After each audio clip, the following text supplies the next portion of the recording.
Excessive heat warnings are likely this coming Labor Day weekend. Full forecast in 7 minutes.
Is NBC Palm Springs.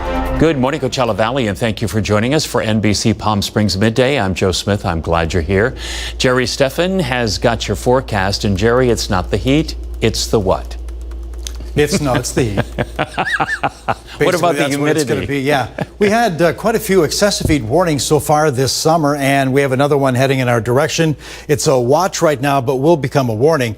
A lot of sunshine today. Temperatures are slowly warming up. A ridge of high pressure in the upper levels will strengthen, and we could see some 120s again in the valley. I'll let you know when exactly. Today, though, not all that bad. Above average, but 110, we can manage that. A full forecast, and that 7 day just minutes away. Thank you. Now to our top story. Palm Springs police have made another arrest in connection with the recent violence in Palm Springs. Now this morning, the Desert Regional SWAT team served a warrant in the Desert Highland Gateway Estates neighborhood and arrested a 16-year-old boy. He's charged with negligent discharge of a firearm, conspiracy, and battery. Two other teens were arrested in the last couple of weeks, a 15-year-old and a 16-year-old.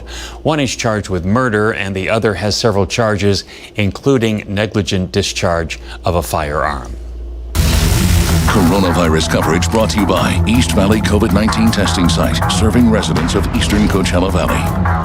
The White House announces the Center for Disease Control plans to issue a nationwide order temporarily blocking millions of renters from being evicted through December 31st.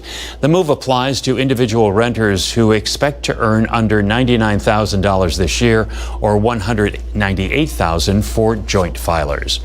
Treasury Secretary Steve Mnuchin says he hopes to reach a bipartisan coronavirus relief package while testifying before a House subcommittee investigating the federal response to the pandemic. He promised he would return to the negotiating table. He called House Speaker Nancy Pelosi after the hearing. House Democrats want a $2.4 trillion package, while Senate Republicans want a $1 trillion plan. More than 25,000 COVID cases have been reported at colleges and universities in the United States. The cases span across 37 states. Melissa Rainey reports on what precautions colleges are taking to prevent the spread of COVID. As some students attempt to return to campus, colleges and universities in 37 states have been hit by coronavirus. More than 25,000 cases and counting. At the University of Missouri, more than 420 students have active cases. Officials at Utah State University say they've discovered evidence of the virus in a different way, in wastewater samples collected from 4 residence halls on campus, prompting mandatory testing and quarantine for students living there. University leaders in Illinois say they are working to stay ahead of the virus, testing everyone on campus often. We're testing every week, twice a week, everybody, faculty, staff, students. So we're catching a lot of asymptomatic carriers, just as Dr. Burke said, in that age range. So we put them in what I like to think of as comfortable isolation, immediately working with the public health authorities, where they can continue their studies and they have food and they have all the medical attention on a daily basis. And anybody who's been exposed by that carrier also gets a notification and they go into quarantine, and we have housing set aside for all of that. After a 2-week delay, the University of Minnesota will reopen campus dormitories on 2 campuses over the next 2 weeks.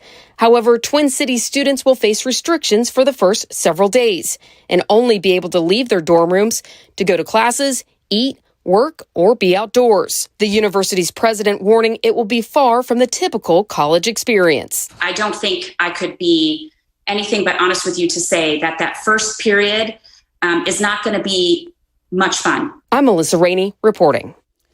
Starting Labor Day at Augustine Casino, new requirements on masks. Gaiters, bandanas, and masks with vents are no longer allowed. This casino is requiring all guests and staff wearing only cloth and surgical masks. A representative from the casino says the change is to keep their guests safe ahead of a typically busy Labor Day weekend. So this is not reactive to anything that's happened within the casino. We continually monitor updates to CDC's guidelines around COVID and how it can spread, and we just make adjustments to our policy. Riverside County Public Health says surgical masks are the most effective, while bandanas and gaiters allow smaller respiratory droplets to pass through.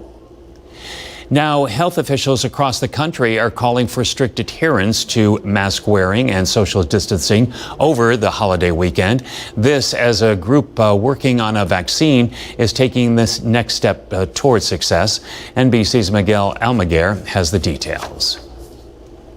This morning, top U.S. officials sounding the alarm. Americans need to be careful this Labor Day weekend or risk kickstarting a surge of coronavirus cases in the fall. Labor Day is coming up, and we need to stress personal responsibility. On Tuesday, HHS Assistant Secretary Admiral Giroir talking to reporters. Have to go into the fall with decreasing cases like we're doing now. We can't risk a lack of personal responsibilities. His warning coming after Dr. Anthony Fauci reportedly told the White House meeting of governors that the holiday will determine if the U.S. is able to get a running start in battling the disease this fall. Coronavirus cases and hospitalizations are down nationwide since their peak in July, but officials are hoping to prevent another uptick, like the one seen after Memorial Day when social distancing guidelines were ignored at pool parties like this one at the Lake of the Ozarks. And after the 4th of July, when people flock to crowded beaches to escape the summer heat, dangerous new outbreaks in states like Iowa are already raising concerns about the next few months. There, the 3 counties with the highest number of coronavirus cases have large college populations. Some are now calling for routine random testing of students and staff, including New York public schools, where the start date of in-class learning has been pushed back. All of this comes as researchers from Oxford University and drug maker AstraZeneca become the latest team to enter the final round of testing for a coronavirus vaccine. Jacob Serrano is the first American to be dosed with either the vaccine candidate or a placebo. 7 members of his family lost their lives to the virus. Do you think that what you're doing now can prevent future fatalities? I don't believe anyone deserves to lose their life, especially through a virus that we could have stopped. This morning, a glimmer of hope after so much heartbreak around the world. Health officials across the country say the next couple of days, including that big holiday weekend, will be critical. Miguel Almaguer, NBC News, Los Angeles. The nation's stockpile of ventilators is at maximum capacity. The Department of Health and Human Services says there are nearly 120,000 machines available to send to states and communities in need. Now, HHS is terminating contracts with 2 manufacturers, canceling orders for nearly 40,000 ventilators. Those were set to be delivered to the stockpile by the end of the year. Let's take a live look outside right now, and this is our Walter Clark Highway 111 cam. Pretty quiet out there, blue skies and hot temps, Jerry. And getting hotter. By the end of the week, we'll see some upper one teens. More on that coming up. 91 degrees right now. Winds are calm. 28% relative humidity.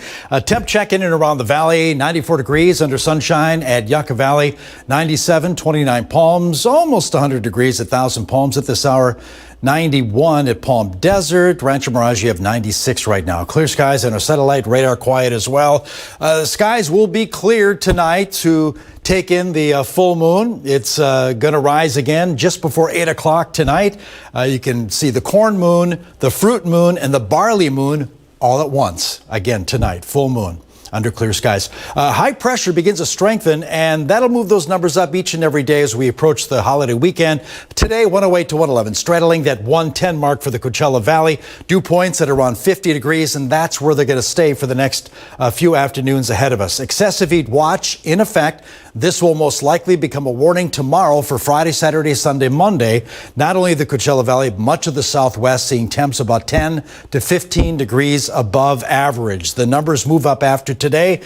Very tolerable 110 this afternoon on our Comfort Air 3-day forecast. 113 Thursday, a sunny 114 Friday. Hotter weather Saturday, Sunday, and especially Monday. We could see some 120s. I'll break it down for you. Full forecast this half hour. Significant progress is being made on the fires burning in Northern California. The SCU and the LNU lightning complex fires are both more than 70% contained. Combined, they've burned about 765,000 acres.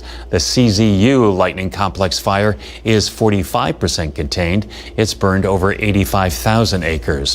One firefighter is killed and another is injured fighting one of 19 major wildfires burning in our state.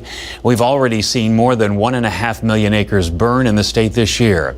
And as our Kitty Alvarado reports now, the fire season hasn't even hit its peak.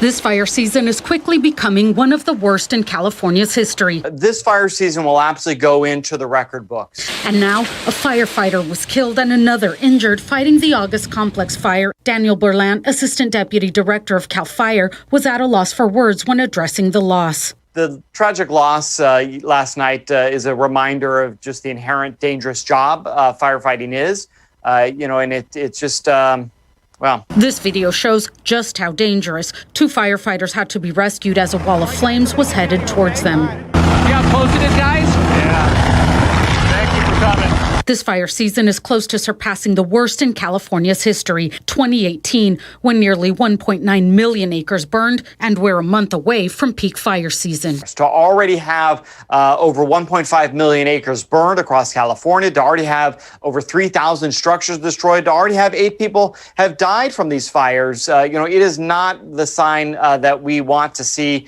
and hopefully that it's not a sign of what is to come. The National Interagency Fire Center's fire prediction model show our peak season lasting longer.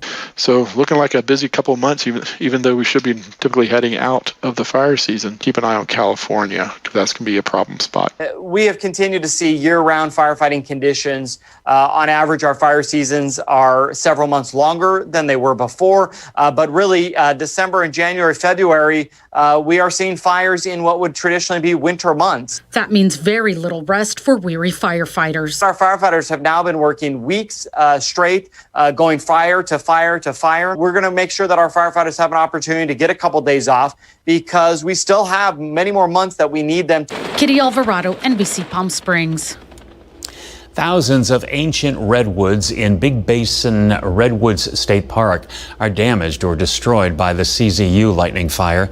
Big Basin Redwoods in California's oldest state park, but it's the giant redwoods that are clearly the draw. Scientists estimate the trees range in age from 1,000 to 2,500 years old. Redwoods are built to survive. I think there's a good chance the forest will recover as they have over thousands of years. But there's no way I could speculate what will happen. We'll be back. It'll be some time, I think, but I'm confident that we'll be back. Yesterday, Governor Gavin Newsom toured the park and surrounding area. He vowed to support the park and communities as they rebuild. Up next, new video involving that deadly police-involved shooting yesterday in Los Angeles. What it reveals.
New video gives perspective of a deadly police-involved shooting in Los Angeles.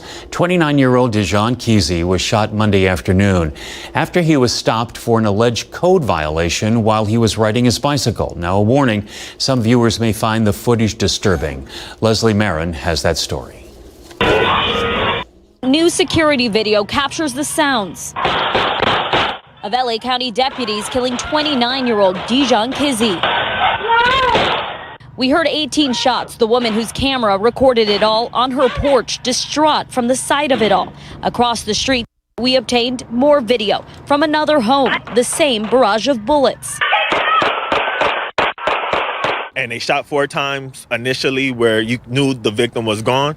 And then there were 11 more shots that persisted. Ricardo Richmond lives at that home and says he saw the shooting. You saw like it was like, hey man, like why you touching me? Like, and then it was boom, boom, boom, boom, boom. No, they didn't try. It was no attempt at de-escalation. The sheriff's department has yet to confirm how many shots were fired.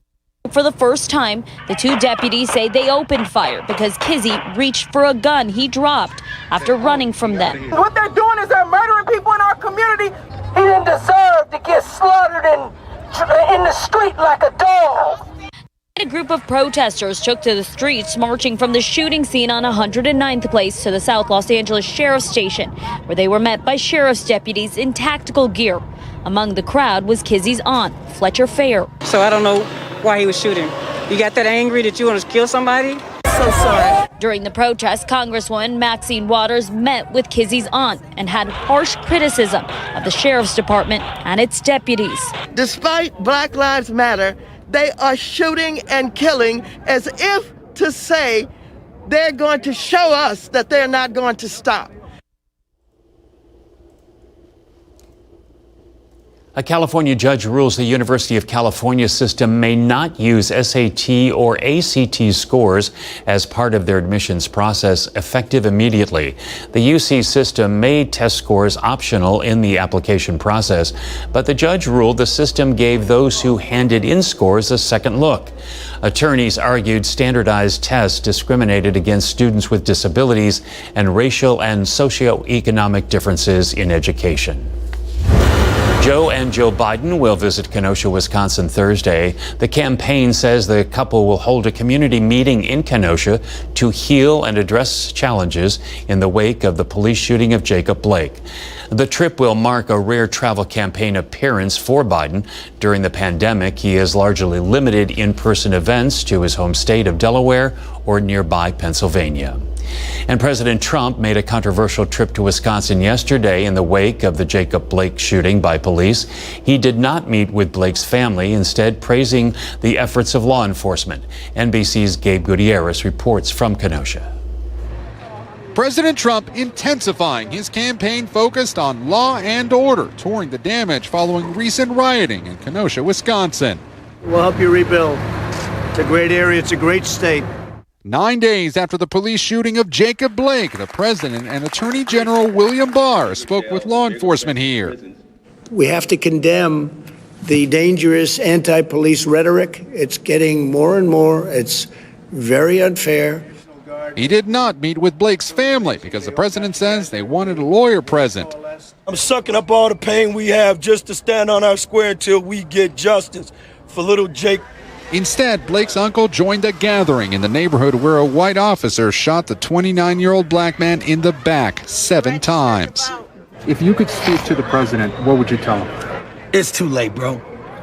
He's had 4 years in that office. He's done nothing but spill hate out of his mouth that bled down to police forces brutalizing black people. Ahead of his visit, President Trump refused to condemn 17-year-old Kyle Rittenhouse, who posted online support for the president and who's charged with shooting and killing 2 anti-racism protesters here. Rittenhouse's attorney says it was self-defense. Joe Biden blasted the president, blaming him for stoking violence. I think that the words of a president matter. And when they breathe hatred, those folks are hiding under the rocks come out. In Kenosha, the president's supporters lined the streets. I just will tell him, keep doing what you're doing, keep fighting for our country, keep fighting for our rights. He's obviously coming here to try to lift people up and say, I notice you, I know what's going on here, we're here to help. but others are outraged as Jacob Blake remains in the hospital, paralyzed. Why do you think the president came to Kenosha? Because he's divisive. It's a photo op. Kenosha's putting itself together. Kenosha cares, and Kenosha's strong without Donald Trump. As for the Blake shooting investigation, state authorities say they've conducted 88 interviews so far and plan to submit a report to the local prosecutor within 30 days. Gabe Gutierrez, NBC News, Kenosha, Wisconsin. Attorneys for victims and their families affected by the 1921 Tulsa Race Massacre have filed a lawsuit against the city of Tulsa. The group is seeking reparations for the destruction of the once thriving black district. It was burned to the ground by an angry white mob. The massacre, which left hundreds of black residents dead and thousands homeless, has received renewed attention in recent months. The Army launches a new investigation into the decisions made by leaders at Fort Hood. The new probe is related to the death of Specialist Vanessa Guillen, whose remains were found months after her disappearance. For now, a top general overseeing operations at the Texas base will remain instead of moving to a new post. There have been 23 deaths at the base this year, including 7 off-duty accidents, 7 by suicide, and 4 homicides. Hundreds of people gathered at Colorado Speedway without masks last night for an anti-COVID rally. The event violated county COVID guidelines that require mandatory social distancing and face coverings. It follows a lawsuit by the Speedway owners against Colorado's governor, challenging his extension of executive and public health orders. And coming up, today is the 75th anniversary of Japan's surrender during World War II. How the Palm Springs Air Museum is remembering this day. We'll talk with Fred Bell. And take a look outside. This is our Agua Caliente Casino Cam in Palm Springs. Jerry's got your complete AccuWeather forecast after the break.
Hey, good Wednesday late morning. Yeah, cloud free over the Coachella Valley right now. Plenty of sunshine to go around. That'll be the case again tomorrow. Yesterday, slightly above average by, I think, 4 degrees. Yeah, 108 yesterday. The average temp for this time of year, 104. Well, that'll be a distant memory in a couple days as those numbers skyrocket over the Coachella Valley by the end of the week. Now, 95 degrees currently at Desert Hot Springs, Palm Springs, 92 at Cabazon, 95 Yucca Valley, almost 100 degrees at 29 Palms at this hour. Clear skies over the valley, not a whole lot going on. Did begin the day with fog to the west of us. There'll be patchy fog again in the Inland Empire tomorrow morning, but quiet in the area. High pressure strengthening over the area. That'll boost those temperatures slowly up every day. 108 to 111 today, kind of straddling that 110 mark, again under lots of sunshine for us in the Coachella Valley. So 109s and 110s this afternoon, even 111 up at 29 Palms. That's above average. 100 under sunshine at Cabazon, 95 at Banning this afternoon.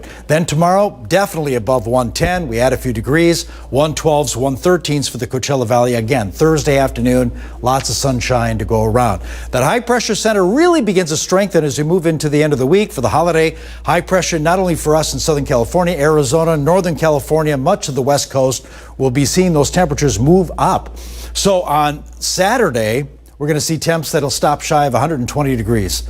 It's going to be a hot day. Could even see a 120 pop up on Saturday and again on Sunday afternoon. Similar numbers for the Coachella Valley. Hottest day looks like it'll be Labor Day Monday with 120s likely around the Coachella Valley. 121 under mostly sunny skies at Indio on Monday afternoon. Even 117, that's up there for 29 Palms, and 109 at Cabazon, again Monday afternoon. So those 4 days, Friday, Saturday, Sunday, Monday, we have an excessive heat watch, which most likely by tomorrow will be elevated to warning status for the Coachella Valley, High Desert, Inland Empire. And this is how extensive this excessive heat watch is. It extends into Arizona, north to Nevada, and you can see a lot of California under that soon-to-be warning. So records will fall. These numbers here in the pink are basically the current standing records for those days, Saturday and Sunday, and you can see we're going to surpass that and easily break the records in the Coachella Valley, and much of the Southwest will see new numbers established. As far as surface moisture, kind of holding steady. Dew points will be at that 50-degree mark until this coming weekend, so no change there. Heads up about the air quality index in the Coachella Valley. We're at the moderate level, but worsening conditions to our west. Inland Empire, mountainous areas around there, and the San Gorgonio Pass as well, seeing unhealthy air. Keep that in mind. Checking the tropics, Atlantic getting busy. The Atlantic Basin has two named storms, both tropical systems, Nana and Omar. Now, the systems are basically very active for the fact that they went through, I think, 15 names. There are only 6 names left on the Atlantic hurricane names list. And after that, they move into the Greek alphabet. But that could happen for the fact that the Atlantic hurricane season peaks in a week. Yeah, we still have quite a ways to go. Nana, by the way, moving its way toward Belize and Guatemala and southern Mexico. It could fall apart over the mountainous areas of southern Mexico, but there is a slight, tiny chance it may reform in the Pacific. We'll keep our eye on Nana. As far as our Comfort Air 7-day forecast, temperatures moving up. Today, moderate heat, 110. But numbers moving up to 113 for Palm Springs Thursday. Excessive heat moves into the area Friday, especially Saturday, Sunday, and Monday, with those numbers getting close to 120 degrees.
On this day, September 2nd, 1945, 75 years ago, the nation celebrated VJ Victory over Japan Day, recognizing Allied forces' victory over Japan during World War II.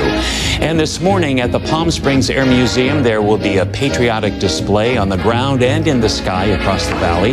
Here this morning is Fred Bell, Vice Chairman of the Air Museum. It's good to see you, Fred. Good morning. How are you? I'm great. You've got to be excited about this. Give us a little bit of history about VJ Day, now celebrating 75 years. Well, it's amazing that it's actually 75 years ago. The country, you have to remember, at that time was exhausted from war.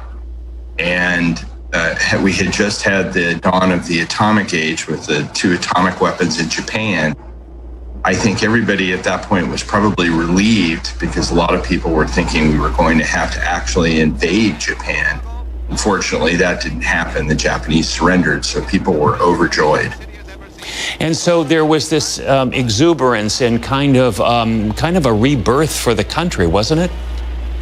I think so. As I said, people were exhausted. The country had lost and had wounded hundreds of thousands of troops. The world was in a real shambles. Europe at that point was a real mess from the war. And I think people were relieved that it was all over and they could actually start focusing on rebuilding their countries and moving on with their lives. So what will happen today at the museum? I know that you're going to have some beautiful planes on display, and these are from back in the day. They are. We're going to have our World War II veteran airplane, the C-47, will be up with 2 T-28 Trojans, which are Navy airplanes, which are fitting because there's a commemoration also going on at Pearl Harbor today. And then we'll have a T-6, which is a trainer. So we should have 4 aircraft up. We're going to fly around the valley at about 11:20. Prior to that, we'll be live streaming on our website a little bit of a conversation with a B-29 bomber pilot from World War II, one of the greatest generation that is left. And we're going to put him in the C-47 and give him a ride, which I'm sure he's going to enjoy. This is incredible. This is Sergeant Roger McKee. And give us a little bit of history about him. Well, he's a docent at the museum. He was a radar operator and a gunner on a B-29 that flew out of Saipan and flew not only attacks in the Pacific, some of the islands, but actually flew bombing missions over Japan. And he can give us kind of his recollection. The interesting thing about Saipan at that time was there were still Japanese troops on the island. So at night, they would attack the airplanes in the airfield. And then during the day, they would go back into the fortifications. So the pilots were not only dealing with having to fly these combat missions and the crews, but they were getting attacked every night by the Japanese soldiers that were left on the island. We can't imagine what that was like. And to hear his story, I mean, really kind of brings it to life. And you told me, how old is he now? He's 100 years old. 100 years old, celebrating a century. How do you maintain those planes? We have about 7 aircraft in the fleet that we maintain at any given time that fly. We fly under a thing called the Living History Flight Exemption from the FAA. We have to maintain the airplanes and they're inspected. They go down every year for an annual. But you have to remember, they don't have any guns. There's no ammunition. We don't fly them in adverse weather. So not only are they highly maintained, but we fly them in probably most optimum conditions possible. Well, I think this is going to be a pretty exciting day. If people want to live stream, what's the address for that? Palm Springs, you go to palmspringsairmuseum.org, which is on our webpage, there'll be a link to go out to our YouTube channel. If you go out to YouTube, you can actually search Palm Springs Air Museum and the link will come up there as well. All right, pretty simple. Fred, thanks for getting up early for us. We appreciate it. Anything for you, Joe. Always love talking to you. Same here. All right, we'll be looking up toward the sky today. Thank you. All right. And here is a live look right now at the Palm Springs Air Museum. This is on their website. You can check it out as well. Some of the planes, I think, are getting ready to take off. They will be circling the Coachella Valley throughout the afternoon. And here goes one ready for liftoff. We're back after this.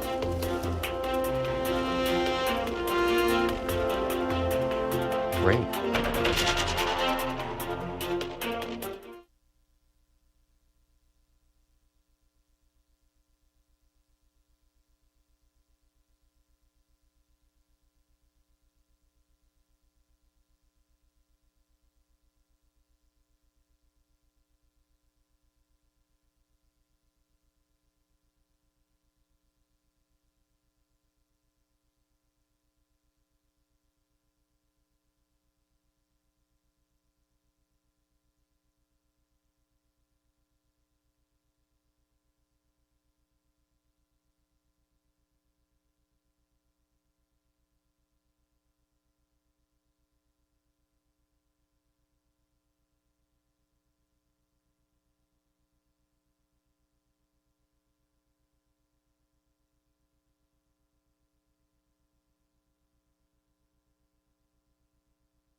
This is pretty exciting this afternoon. We got a shot here from Rancho Mirage.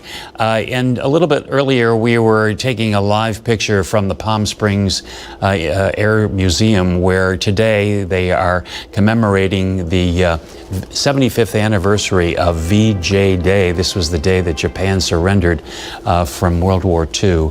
And 4 planes are going to be circling the entire Coachella Valley this afternoon. It will be flying over. So it would be a good idea to maybe get some fresh air, look up, and you will be able to also take part in this memorable day. All right, now to some consumer news. Talks for the sale of TikTok have stalled. It all has to do with new regulations from the Chinese government over the export of artificial intelligence. The app's core algorithm could be stripped from the sale. As one person close to the talks chose to let us know that the deal explained to the Wall Street Journal, buying the app without the algorithm would be like buying a fancy car without an engine. AMC Theaters plans to reopen about another 104 U.S. theaters this week, including the first locations in California. Theaters in New Jersey are allowed to reopen Friday. AMC and other chains are taking part in what's called the Cinema Safe effort, which includes mask requirements and other safety measures.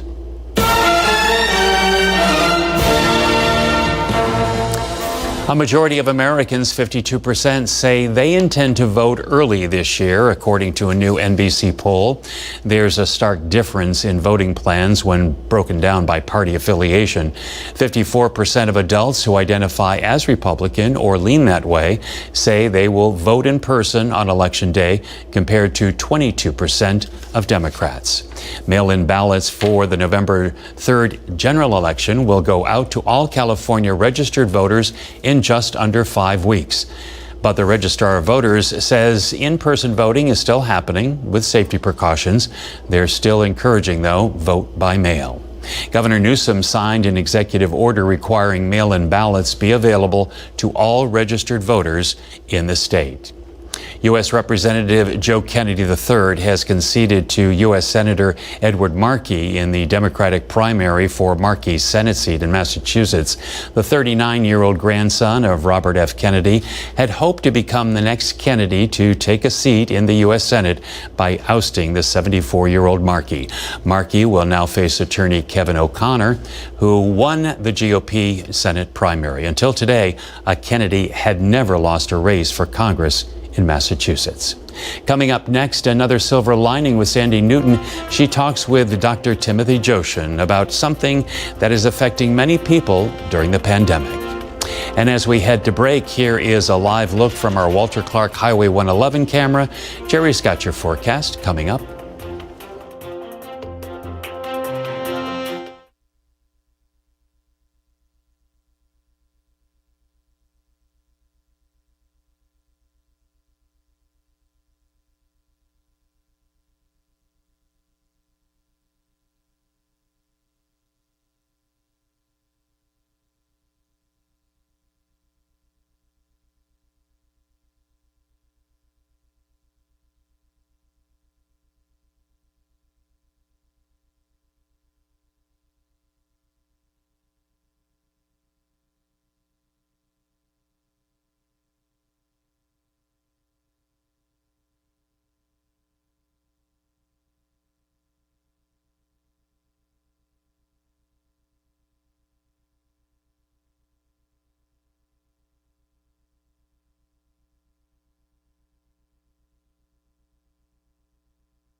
Hey there, Agua Caliente Casino Cam. Kind of a haze out there, but lots of sunshine, and there's a plane.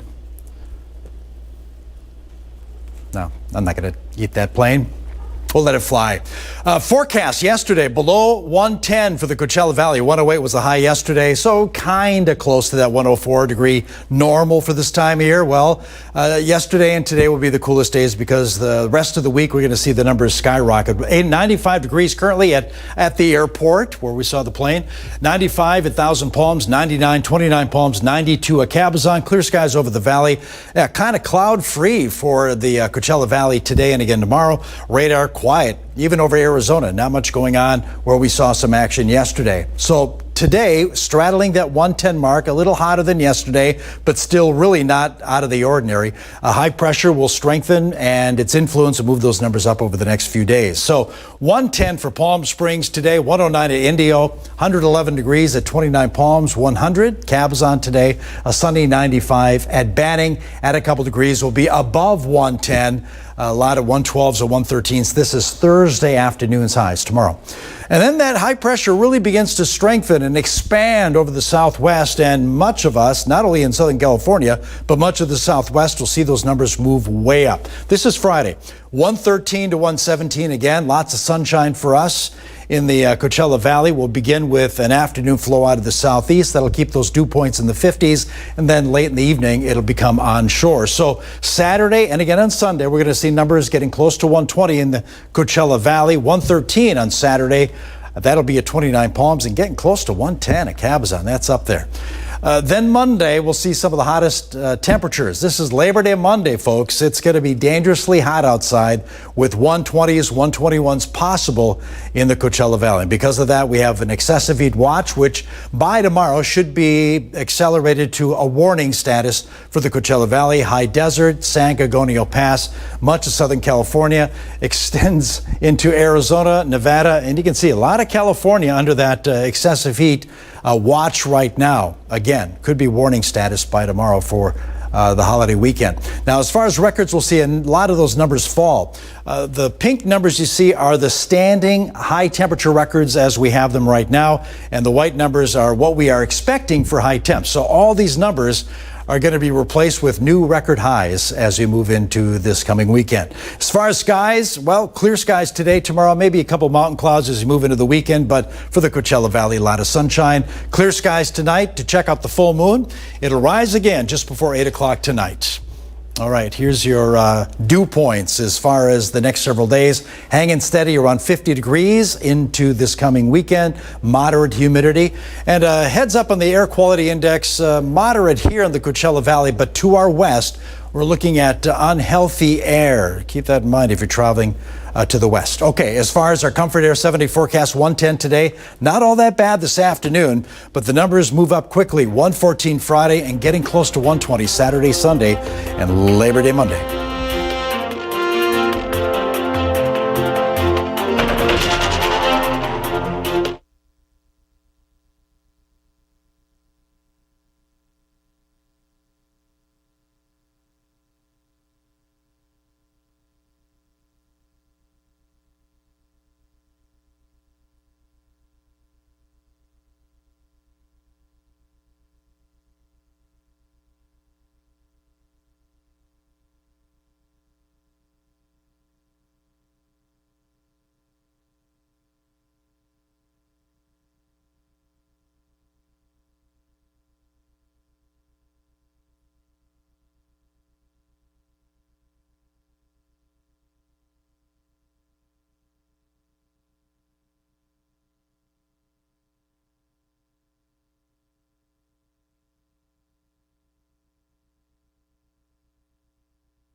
Our Sandy Newton is back with another silver lining. And Sandy, this one is very unusual with Dr. Joshin. It is. And you may be wondering, Joe, why I'm wearing a mask. I actually can take it off because we're socially distanced. But these little guys evidently are creating a bit of a problem for people who are having some breakouts. They're calling it mask acne. So, of course, we went to Dr. Joshin to ask him about what you can do if you're suffering some breakouts from wearing masks, which are mandatory. So you, of course, have to wear them. And then we also talked about telemedicine, which is becoming so important now, where doctors, physicians can talk to their patients via Zoom or FaceTime or another platform. So the mask thing, I'm sure a lot of people were not aware of that. And now we know that there is a consequence, but it's so important that you still have to wear them.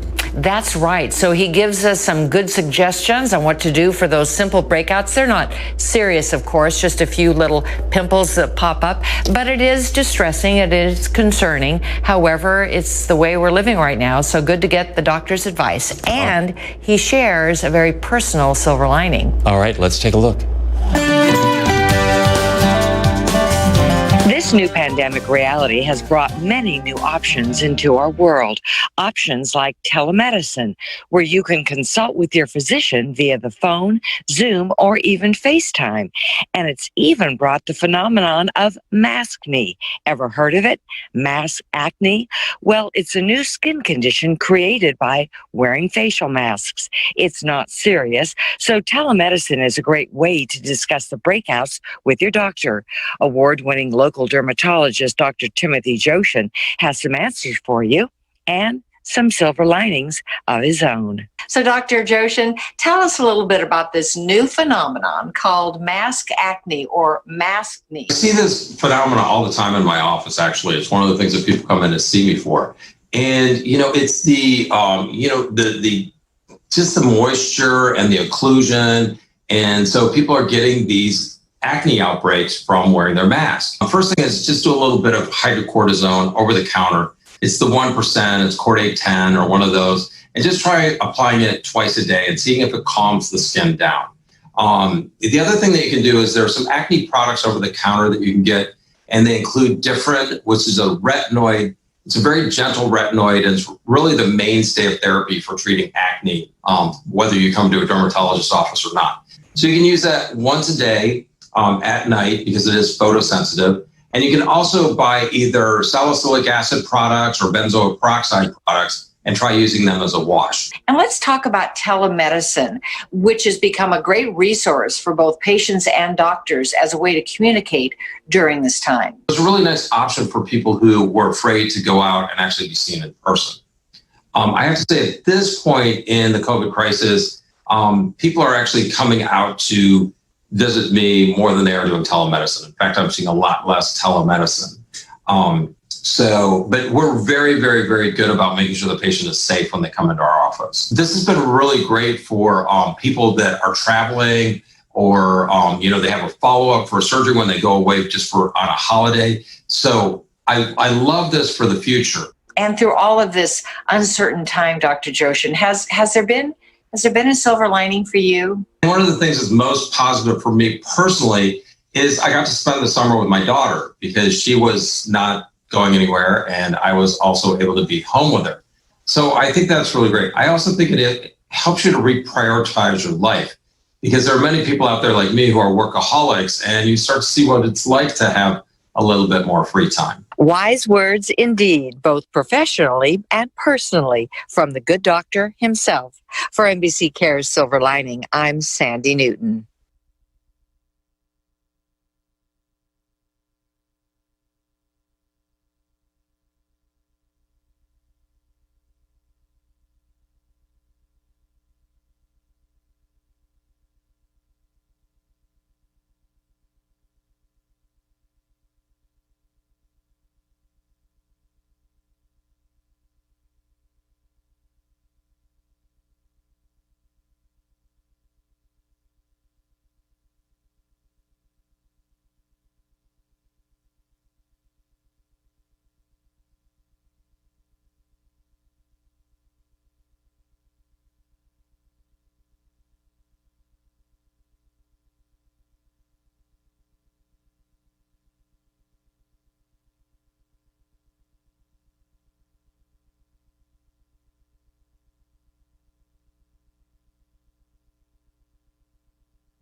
Well, you know, most of us, of course, are spending much more time in our homes during the pandemic. And I don't know about you, but while I've been home more, I've been noticing ants and spiders and some pests that I may not have noticed beforehand, but because I'm home more, I'm seeing them. So what to do? Well, joining us now is Isaac Camacho. Hey, Isaac, from Accurate. Hey, Cindy. So good to see you from Accurate Termite and Pest Control. And we're so happy to know that there are answers to those problems of seeing more pests because we're home more.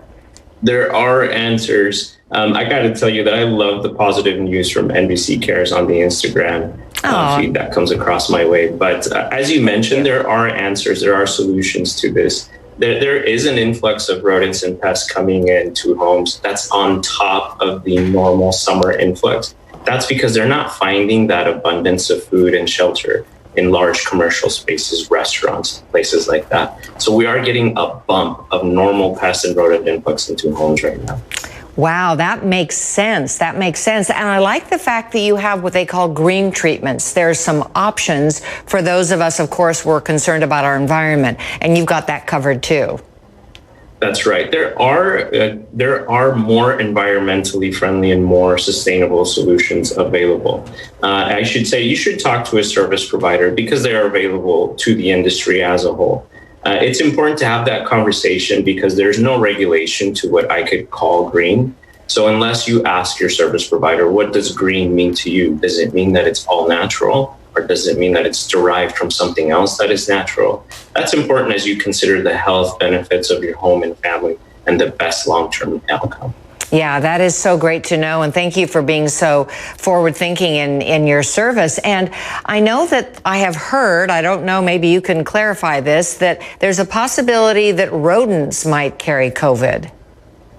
They have. There is a rodent strain of coronavirus that has been around for a long time, for decades actually. And that is why pest professionals, whenever they have dealt with a situation of bio-waste derived from rodents, they've been performing rodent strain coronavirus disinfections. What we as an industry were trying to prevent was the eventual situation where that virus is going to evolve and inflict humans, which is actually what we're dealing with now.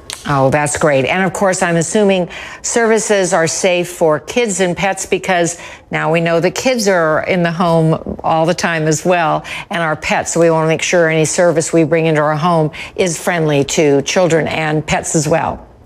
That's right. You want to have that conversation with your service provider to understand how it affects the environment as it is applied and how it might affect your family when it's being applied. Make sure that you do a little bit more digging than just checking the box of them saying that it was green. Sure, that makes sense. And I know we're still in the dog days this summer, but soon we'll transition into fall and then winter. Is there a seasonal aspect to pest control? There certainly is. Right now, you're probably going to see a little bit more ant movement as it gets hot. They're looking for water. They move inside. And then closer in the fall, you're going to see spiders usually follow ants, small bugs. And then right around October time, around Halloween, then you're going to see real big rodent activity. This year, we're seeing rodents move like they haven't moved before. And so I'm predicting that this October, this fall, you'll see a bit of rodent activity in homes. Well, it's a topic I'm not really crazy talking about, Isaac, because I'm not crazy about those pests. I'll let you know that I found a black widow spider in my garage. So I think I need to call Accurate and make sure that you take care of us because I like the fact that you're environmentally friendly. Thank you so much, absolutely. Isaac. We'll take good care of you for sure. Great. Thank you so much for all the information. Thanks, Andy. Great to meet you.